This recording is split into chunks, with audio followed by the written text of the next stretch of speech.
You can now get a 30-day trial to experience The Athletic for free. Visit the link in the description below to try it now.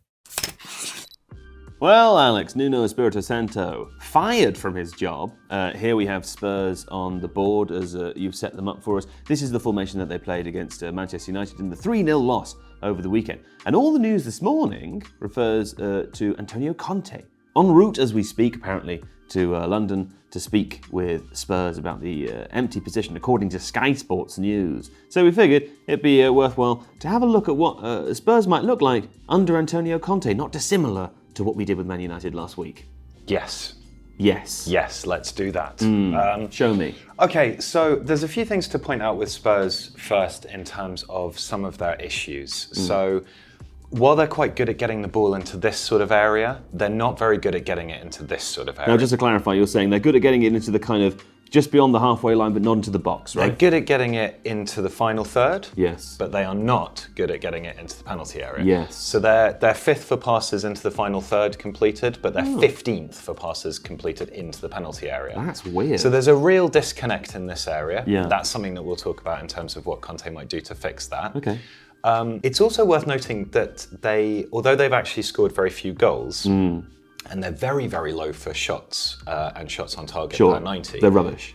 They're rubbish at getting shots off, Yeah. but their shooting efficiency is quite high. And that's another thing that's worth noting when we come on to talk about what Conte will do. These sound like paradoxes. So just keep this in the back. Well, no, if you're not taking very many shots, but I'm you're still confused. converting those shots at a high rate, Sure. that means if you take more shots, you'd score more goals. then commensurately you should take more goals. Yeah. That's why I'm saying they should shoot more. Right. Go Yes. on, yeah. Very good. Very astute. Thank you. Maybe you should do it. Rather Well, than I think they Antonio should. Conte. I think they should shoot more.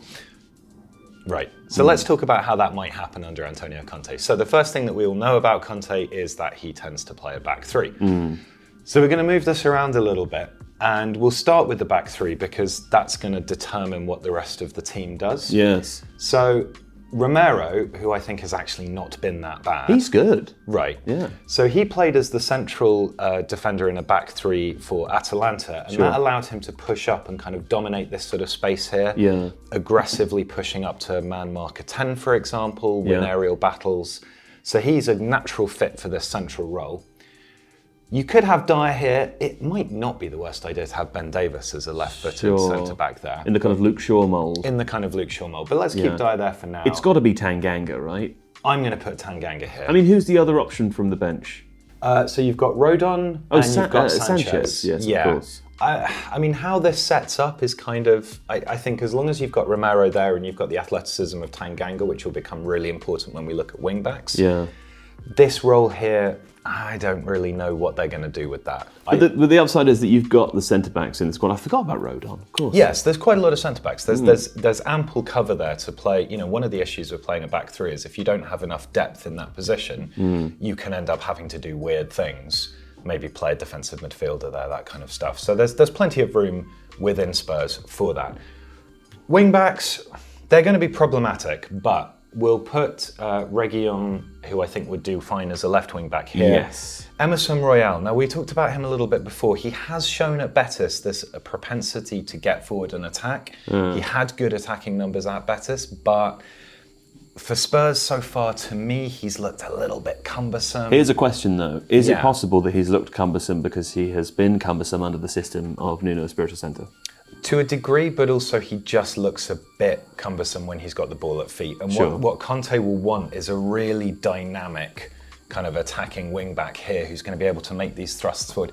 He's worked, like the last wing-back he worked with in this place was, in this role was Achraf Hakimi. So there's a slight decline in quality there. But now this is where it starts to get really interesting, because Spurs have got options. Now, what Conte tends to want to do is have a midfield three with a strike partnership. So we'll have Son and Kane up here for the time being. Yeah. We'll explore how that works in a bit. Because you've got too many players right now. I have got too many players, and I note that Who this have you was just dropped to the bench there? Lucas Moura. Oh, okay. Yeah. I'm also going to drop Skip, and I'm going to bring in Ndombele and Lo Celso, because I think this is the most natural balance. Now, what Conte likes to do is he likes to have his centre-back split a little bit wide. This player here, someone like Brozovic at Inter, for example, will drop off and be the kind of connecting player for what then happens. And Højbjerg can definitely do that. Højbjerg can do that. And talented player. Right, and if you remember how he played for Denmark during the European Championship, he was a much more progressive passer. He was able to hoik long balls over the top here. He can carry it forwards and then release players here. After what sadly happened with Christian Eriksen, Højbjerg took on a lot of that creative role for Denmark and they excelled. So this is a player who can definitely do that and not just be the kind of ball-winning, lots and lots of recovery screening player that Nuno has used him as. Ahead of this, what's really, really important for Conte is that his midfielders get forward and support attacks. The reason for this is that the wing-backs get up really, really high. The strikers will tend to sort of drop off and rotate together, or not together, like alternating. Alternating. Right. Like this. Now, I do think if you have Son here in the sort of Lukaku role, the person who's making really powerful dynamic runs in behind, that could work with Kane dropping off and being a little bit more creative and trying to feed him in here. And as I've said before, because Spurs are actually good at getting shots on target from the few number of shots they have, this kind of counter-attacking system would actually really, really suit them. So that's quite exciting. To go back to the midfield, these guys need to get up and support, and this creates the kind of 3-1 stuff happening up here, 6 shape, with variety between the lines from these guys. Conte's midfielders will often weigh in and get goals, although the strikers are really important. These late runs here and the ability of these players to find space between the lines and link those attacks, think Nicola Barella at Inter Milan, for example, is crucial. And what Ndombele does is he's a good ball carrier, he's good at dribbling, he's good at wriggling out of tight spaces.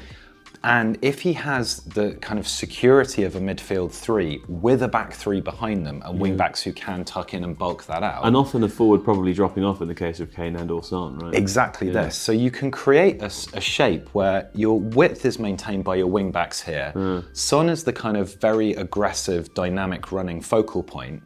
And then you have a sort of nice set of staggered midfield here where Lo Celso's up and down and Ndombele's up and down, but probably up a little bit more. And Kane is occupying these sorts of spots too, where he can then drift inside and unleash those big, powerful shots from distance that he does, or be the person who drops off and spreads the play out wide to look for the overlaps. And then you've got a midfielder coming in here. Now, let me say something here. Yes. Right.